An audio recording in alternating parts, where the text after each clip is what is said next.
Na vasta biblioteca do pensamento humano, existem certos textos que se destacam como pilares fundamentais, moldando a visão de mundo de incontáveis gerações.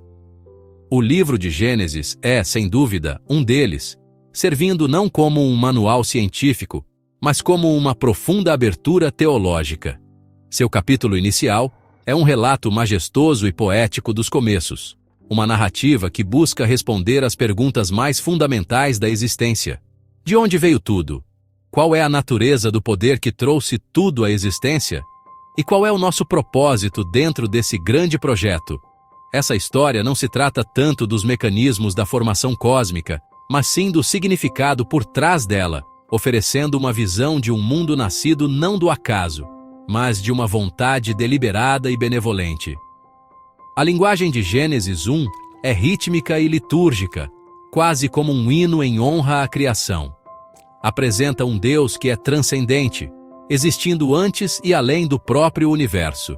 Este não é um Deus que faz parte do mundo natural, como os deuses de muitas mitologias antigas, mas uma força singular e soberana que traz a realidade à existência pelo simples poder da palavra. A narrativa se desenrola com uma cadência estruturada e ordenada, repetindo frases-chave como "E Deus disse", "E assim foi", e Deus viu que era bom".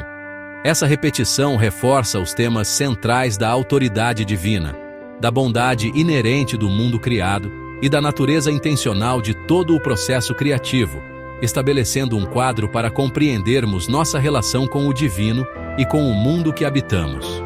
Antes de explorarmos os dias específicos da criação, é fundamental entender o contexto em que essa história foi contada pela primeira vez. Os antigos israelitas estavam cercados por outras culturas, com seus próprios mitos de criação, muitos dos quais descreviam a origem do mundo como um conflito violento entre deuses rivais. Nessas histórias, a humanidade muitas vezes era um detalhe, criada como uma raça de servos para satisfazer as necessidades caprichosas do divino. Gênesis 1 oferece uma alternativa radical e revolucionária. Retrata um Deus único, sem oposição, que cria com paz e ordem e que declara cada etapa do processo como boa.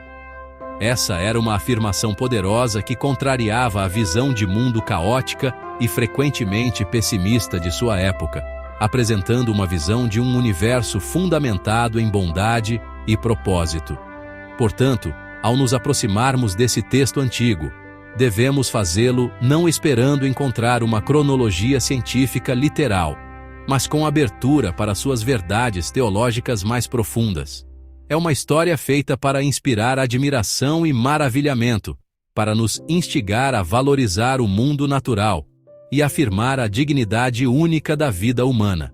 Ela lança as bases para uma relação entre a humanidade e um Criador que não é distante e irado, mas intimamente envolvido no tecido da existência. Gênesis 1 é o ponto de partida de uma longa e complexa narrativa sobre a interação de Deus com a humanidade, um capítulo fundamental que prepara o terreno para tudo o que virá a seguir, convidando-nos a um mundo impregnado de significado sagrado. A narrativa começa com uma imagem poderosa e evocativa da realidade primordial. O texto descreve a Terra como sem forma e vazia, um estado de caos e inexistência chamado em hebraico de "a escuridão cobre a superfície do abismo", um vasto abismo aquoso que representa o potencial indomado e não estruturado do universo. Isso não é uma cena de nada, mas sim de um estado pré-cósmico, um mundo sem ordem, forma ou vida. Pairando sobre essas águas está o Espírito de Deus, uma presença que sugere um poder latente, uma energia divina, pronta para agir sobre o vazio informe. Esse estado inicial é fundamental. Ele estabelece Deus como a fonte suprema de ordem, aquele que traz estrutura e significado a partir de um estado de profundo desarranjo e silêncio.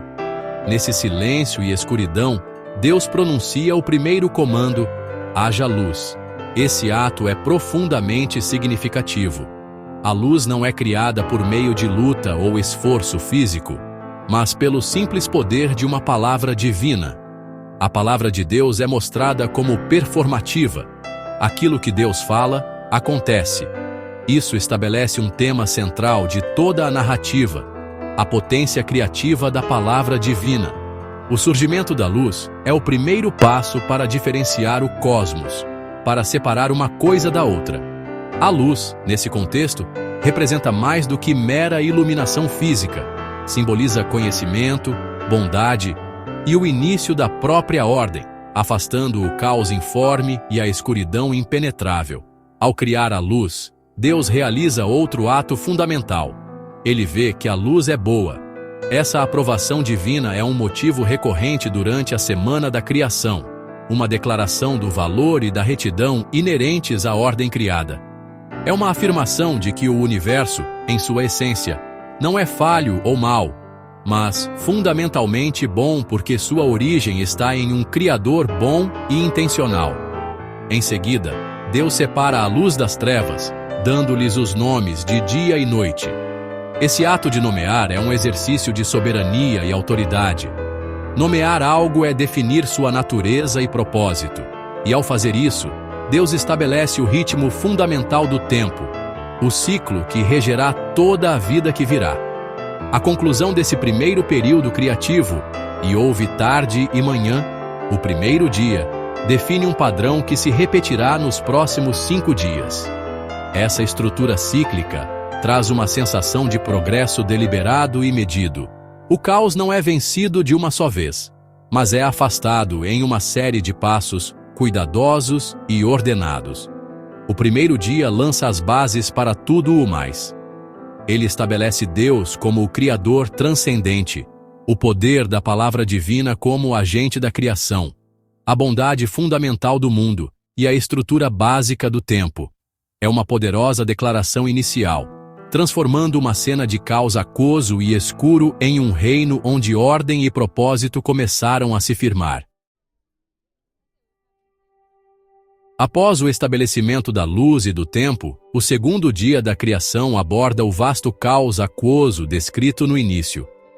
Deus fala novamente, ordenando: haja um firmamento entre as águas para separar águas de águas. Esse firmamento, frequentemente traduzido como abóbada ou expansão, era concebido na cosmologia antiga como uma grande cúpula que separava as águas acima, fonte da chuva, das águas abaixo, mares e oceanos. Esse ato de separação é uma continuação do processo de ordenação, iniciado no primeiro dia. Onde antes havia uma mistura sem forma, agora existe uma estrutura clara e definida.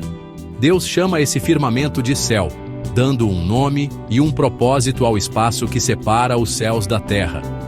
A criação do céu é um ato arquitetônico poderoso.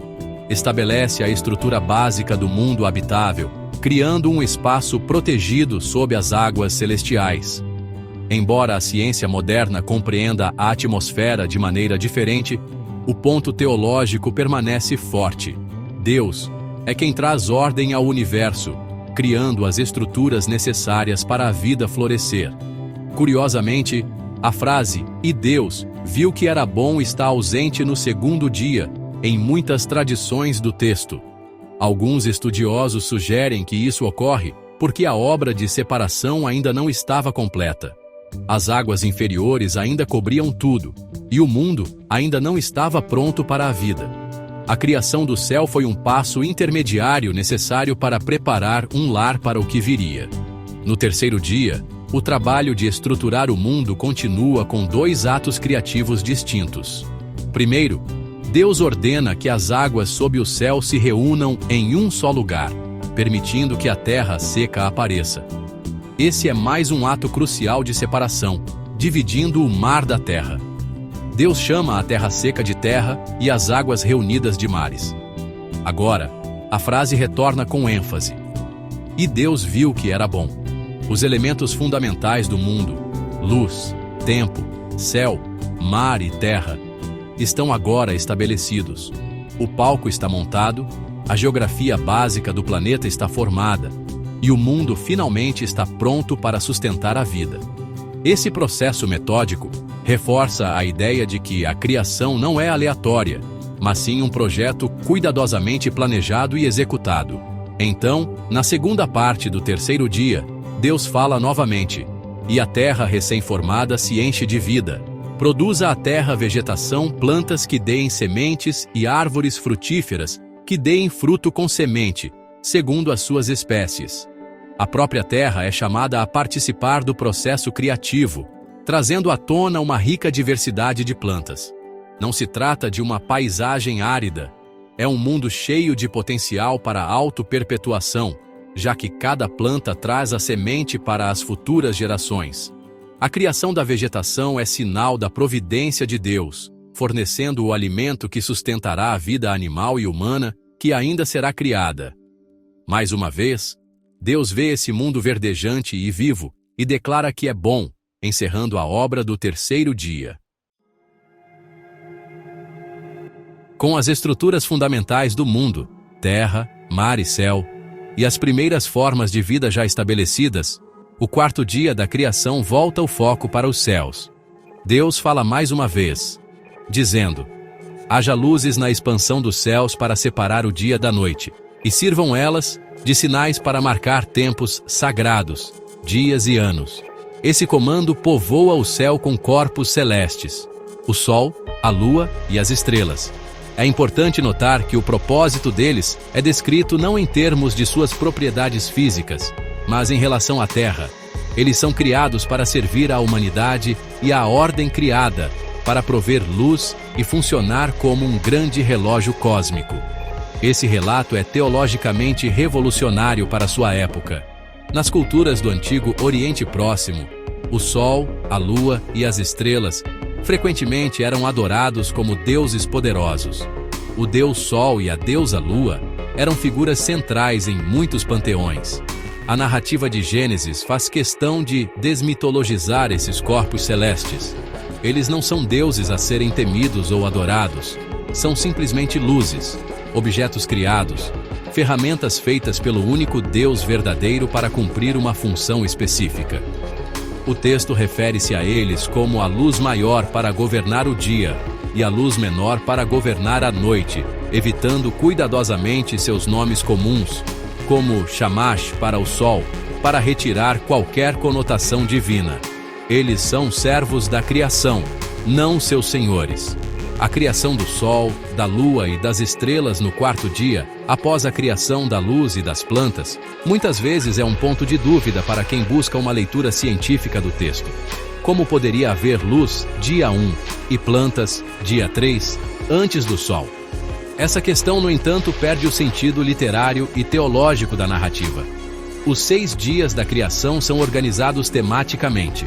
Os 3 primeiros dias, formação, correspondem aos 3 dias seguintes, preenchimento.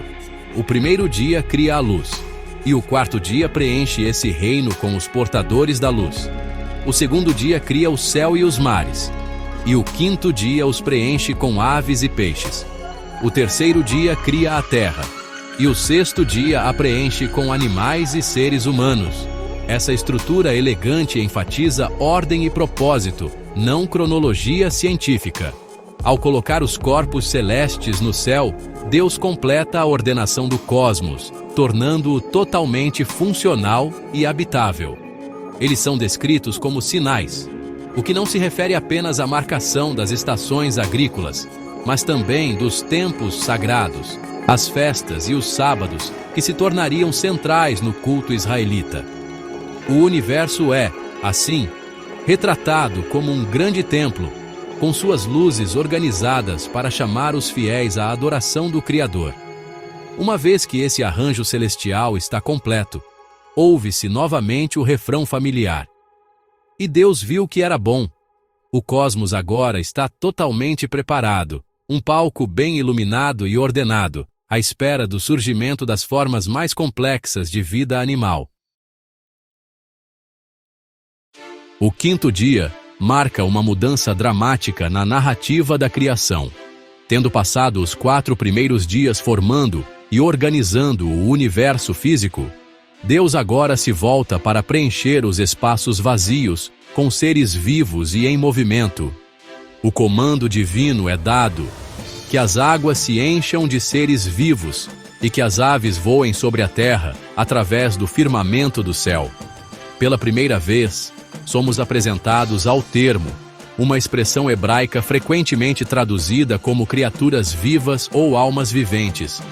Esse termo indica criaturas que têm fôlego, movimento e consciência, um nível de vida mais elevado do que a vegetação criada no terceiro dia.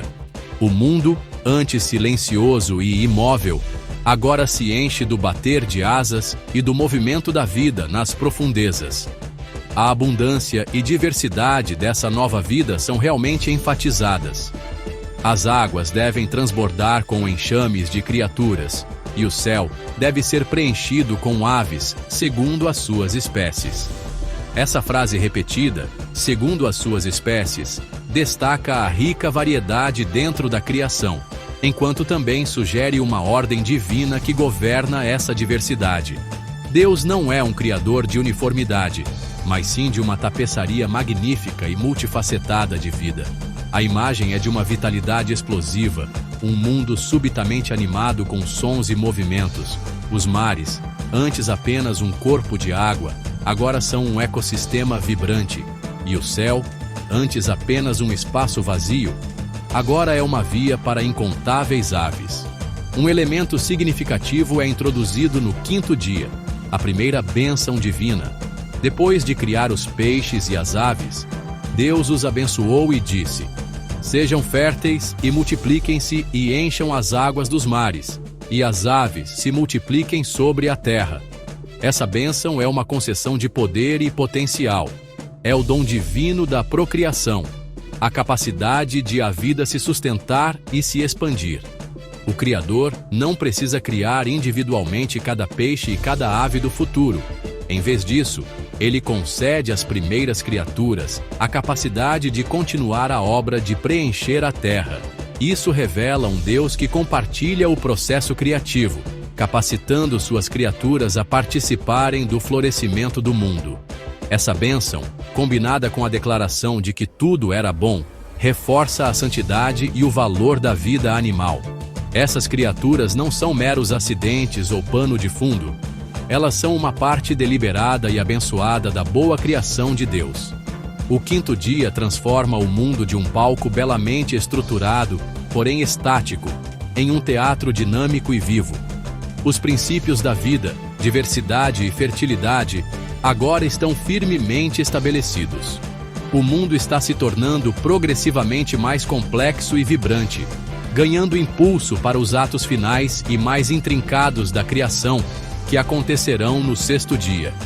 O cosmos está vivo, e a sua bondade se reflete na abundância alegre de suas criaturas. O sexto dia da criação amanhece, e agora o foco deixa de ser os mares e o céu para se voltar à terra seca que apareceu no terceiro dia. Assim como as águas receberam a ordem de produzir vida, agora é a própria terra que é chamada a participar do ato criativo. Deus diz: produza a terra seres vivos conforme as suas espécies. Os animais domésticos, os animais selvagens e os animais que rastejam sobre a terra, cada um conforme a sua espécie. Um novo reino está prestes a ser preenchido com uma variedade impressionante de formas de vida, completando a população dos principais ecossistemas do planeta. Essa ordem faz surgir todo tipo de animal terrestre, desde as maiores feras até os menores insetos. O texto classifica essas novas criaturas em 3 grandes grupos: animais domésticos como o gado, animais selvagens ou feras do campo, e os que rastejam sobre a terra, como répteis e animais menores. Essa classificação simples cobre toda a diversidade da fauna terrestre, destacando o alcance abrangente do poder criativo de Deus. A frase conforme as suas espécies é repetida, enfatizando de novo o tema da diversidade ordenada. O mundo não está apenas vivo. Ele é cuidadosamente organizado, com cada criatura tendo seu lugar e sua natureza dentro do grande projeto. A terra, antes árida, agora pulsa com movimento, sons e a energia vibrante do reino animal. Assim como nas etapas anteriores da criação, Deus observa essa nova proliferação de vida e confirma sua qualidade. E Deus viu que era bom. Cada parte do ecossistema, do menor inseto ao maior mamífero, é declarada parte integral e valiosa do todo. Essa bondade não depende de sua utilidade para a humanidade que ainda nem foi criada. O valor deles é intrínseco, enraizado no fato de serem parte de um mundo intencional e bem ordenado por Deus. Esse olhar inspira um respeito profundo pelo reino animal, enxergando-o não como mero recurso, mas como participante do bem da criação, digno de cuidado e admiração. A criação dos animais terrestres prepara o palco final para o ápice da obra de Deus. O mundo agora está completamente formado e preenchido. Os céus têm suas luzes, o céu tem suas aves, os mares têm seus peixes, e a terra tem suas plantas e animais. Todo o ecossistema está em seu lugar, um ambiente perfeitamente preparado e equilibrado. Tudo está pronto para a chegada da criatura que será encarregada de cuidar desse mundo magnífico. A criação dos animais na primeira parte do sexto dia serve como um prelúdio majestoso para a introdução da humanidade, criando expectativa para o ato criativo mais único e significativo de todos. No ato final e mais dramático do sexto dia, a narrativa da criação desacelera e muda seu tom. Há um momento de deliberação divina, uma transição do imperativo raja para um convite coletivo e reflexivo. Façamos. Isso sinaliza que o que está prestes a acontecer é único e de importância suprema. Deus diz: façamos o homem à nossa imagem conforme a nossa semelhança, para que domine sobre os peixes do mar, as aves do céu, os animais domésticos, todos os animais selvagens e todos os seres que rastejam sobre a terra. Esse é o clímax da história da criação, o momento para o qual todos os atos anteriores foram preparação. O conceito de ser criado à imagem e semelhança de Deus, o famoso, é uma das ideias mais profundas e influentes do pensamento ocidental. Ele diferencia a humanidade de todas as outras criaturas. Enquanto os animais foram feitos conforme as suas espécies, os humanos são feitos conforme o modelo divino. Isso não significa uma semelhança física com Deus, que é entendido como transcendente e não corpóreo. Na verdade, fala sobre uma capacidade compartilhada para a razão, criatividade, moralidade, relacionamento e propósito. Ser criado à imagem de Deus é ser representante, um vice-rei, encarregado de refletir o caráter e o governo benevolente de Deus no mundo criado. Isso confere a cada ser humano uma dignidade e um valor inerentes, que não são conquistados, mas dados pelo Criador. Após a criação, homem e mulher os criou. Deus abençoa a humanidade, ecoando a bênção dada aos peixes e aves, mas com uma dimensão a mais. Deus os abençoou e lhes disse: sejam férteis e multipliquem-se, encham a terra e sujeitem-na. Dominem sobre os peixes do mar, as aves do céu e todos os animais que se movem pela terra. Isso é chamado de mandato cultural. Não é uma licença para a exploração, mas um chamado à administração responsável. As palavras sujeitar e dominar aqui significam trazer ordem, administrar e cuidar, assim como um bom rei cuida de seu reino, ou um jardineiro zela pelo jardim, refletindo a maneira como Deus trouxe ordem ao caos. Por fim, Deus provê para as necessidades dessa nova criação. Ele dá as plantas que produzem sementes e árvores frutíferas para serem alimento humano, e as plantas verdes para todos os animais. Isso estabelece uma visão de um mundo originalmente harmonioso e vegetariano, sem predação ou violência. Depois da criação da humanidade e do estabelecimento de seu papel e provisão, a avaliação divina é dada pela última vez, mas com uma intensidade nova. Deus olha para tudo o que fez, todo o universo agora completo com seus cuidadores humanos, e declara que era muito bom. Essa é a afirmação máxima da perfeição e integridade da criação original. Um mundo cheio de propósito, ordem e bondade. Após 6 dias de intensa atividade criativa, a narrativa chega ao 7º dia, e o tom muda completamente. O trabalho está concluído. O universo, em toda a sua ordem e esplendor vibrante, está terminado. Neste dia, Deus não cria nem ordena. Em vez disso, ele cessa seu trabalho. O texto diz: Media Group, golden sunlight bathing a completed natural scene. Serene forest at dawn with soft rays of light stock distribute equally. Assim, no 7º dia, Deus já havia concluído a obra que realizara. E nesse dia descansou de toda a sua obra. Esse descanso divino não é sinal de cansaço ou exaustão. Deus, sendo todo-poderoso, não precisa se recuperar. Na verdade, essa pausa é um ato deliberado e cheio de significado, modelando um princípio que deve ser tecido no próprio tecido do tempo e da vida. A importância desse dia é elevada quando Deus o abençoa e o torna santo. Então Deus abençoou o 7º dia e o santificou, porque nele descansou de toda a obra da criação que realizara. Esse é o único dia da semana a receber esse status especial. Tornar algo santo é separar para um propósito especial, consagrar. O sábado, ou o 7º dia, é estabelecido não como um dia vazio, mas como um tempo sagrado para descanso, contemplação e celebração do mundo criado. É o ápice da semana, o momento de se afastar do fazer e simplesmente ser, apreciando a criação muito boa. A instituição do sábado introduz um ritmo na existência humana que espelha o padrão divino. Isso sugere que a vida não deve ser um ciclo interminável de trabalho e produção. Existe uma necessidade sagrada de descanso, de pausar para desfrutar dos frutos do próprio trabalho e se reconectar com a fonte divina de todas as coisas.